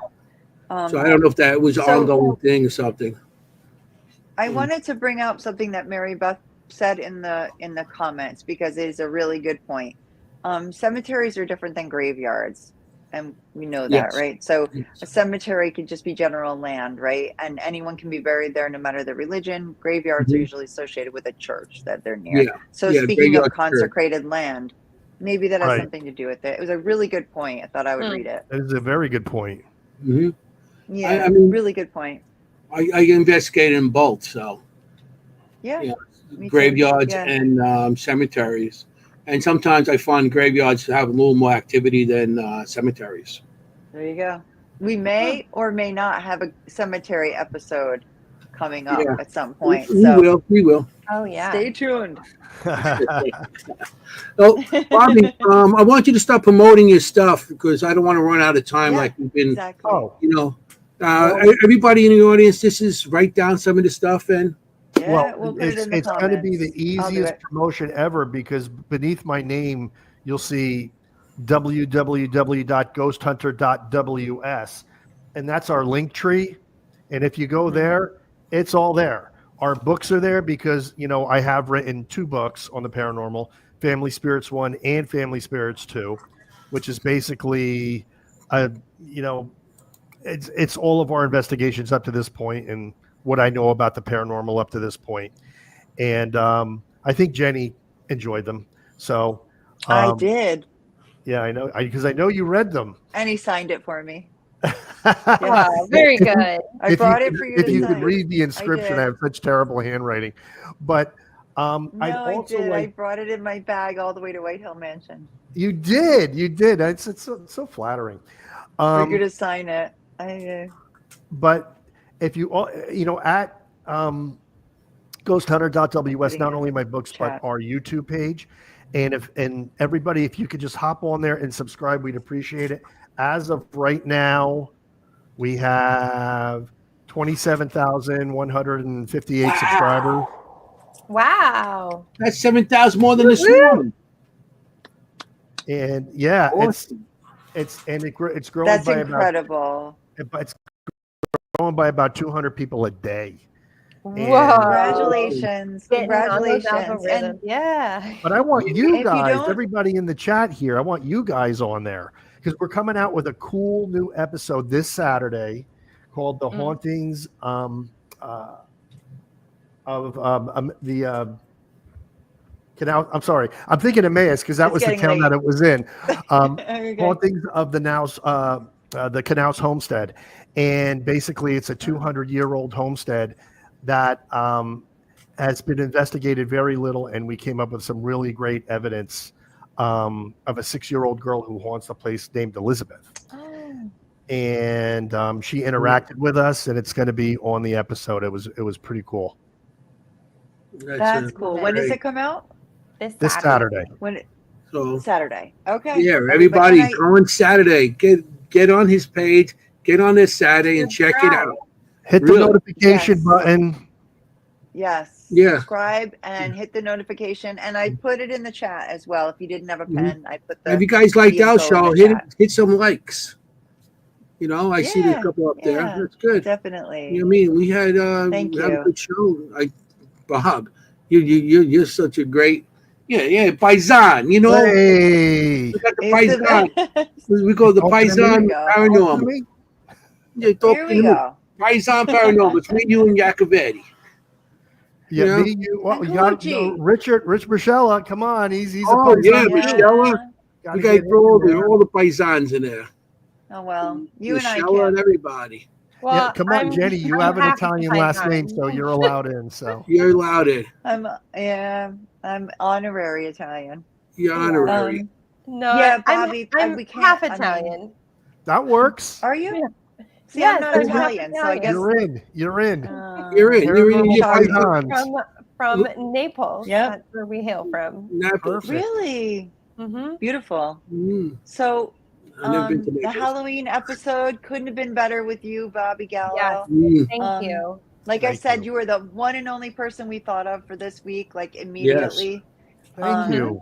So thank you for coming on. It was so fun. We had a great time. Oh, and happy Halloween, everybody. You too. Yeah. Enjoy. You're spooky. To get spooky. Yeah. Get spooky.